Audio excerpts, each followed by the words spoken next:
আজকে পুতুলেরা অনেক খুশি, কারণ সবার তো সাজুগুজু লাগে, আমার পুতুলগুলোরও সেটা দরকার। অনেকদিন ধরেই চোখে পড়ছে পুতুলগুলো ময়লায় একেবারে পূরণ হয়ে গেছে, তাই ভাবলাম একটু কেয়ার করি। সকাল সকাল ঘুম থেকে উঠে কাজে লেগে পড়ি, আর পুতুলগুলো ক্লিন করি না প্রায় অনেক দিন হয়ে গেছে। আসল কারণ হচ্ছে অলসতার কারণে করাই হচ্ছিল না। এই তো আন্ডা বাচ্চা থেকে শুরু করে বড় পুতুল মিকি সবগুলো নামিয়ে নিলাম।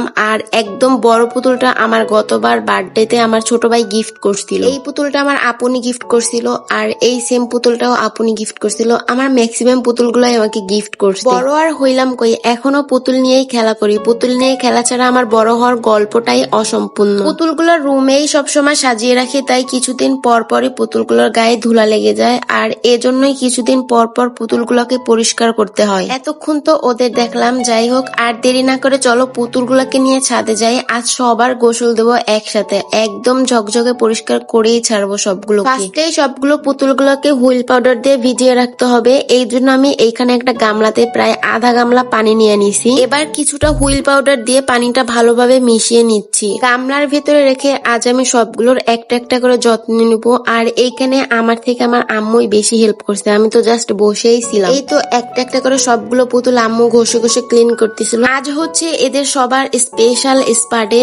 আজ শুধু আমার আর আমার পুতুলেরই দিন, এজন্যই আজকে সারাদিন ওদেরকে নিয়ে পড়েছিলাম, সেই সকাল থেকে সন্ধ্যা পর্যন্ত। এই পুতুলটার তো ময়লা কাটতেই চায় না, ও মনে হয় রাগ করছে আমার উপর। এইদিকে এখন চলছে ফেনা ফেনা ভালোবাসা। দেখো গামলাটা ফেনাতে একদম ভরে গেছে, আর ছোটবেলা কে কে এরকমের ফেনা দিয়ে খেলা করতো। পুতুলগুলো যে এত ময়লা হয়েছে এটা তো বুঝতেই পারিনি, কিন্তু এখন বুঝতেছি কতদিন পরিষ্কার করিনি এটা। পুতুলগুলো পরিষ্কার করতে ঝামেলা মনে হচ্ছিল, বাট ঝামেলা যতই হোক শখের জিনিস পরিষ্কার করতে কিন্তু ভালোই লাগে। প্রায় 10-15 মিনিট ব্রাশ দিয়ে পুতুলগুলো ঘষে ঘষে ময়লা তোলার পর এখন আবার আগের মতো পরিষ্কার ঝকঝকে হয়ে যাচ্ছে। সবগুলো পুতুল পানিতে নামাইছি, আর দেখে মনে হচ্ছে এদের আজকে স্পা-ডে। দেখো কত মনোযোগ দিয়ে পুতুলগুলো গোসল করাচ্ছে। এইদিকে ওদের গোসল চলছে, আর আমি ভাবছি আমার ছোটবেলাটা যদি আবার ফিরে আসতো, কত সুন্দর ছিল শৈশবের দিনগুলো। ছেলেবেলার সেই সময়টা ছিল আমার নিজের তৈরি করা এক কল্পনার রাজ্য। তখন বালিশ হতো আমার প্রিয় পুতুল, আর ওড়না হতো আমার লম্বা চুল। কেশবতী হয়ে নিজেকে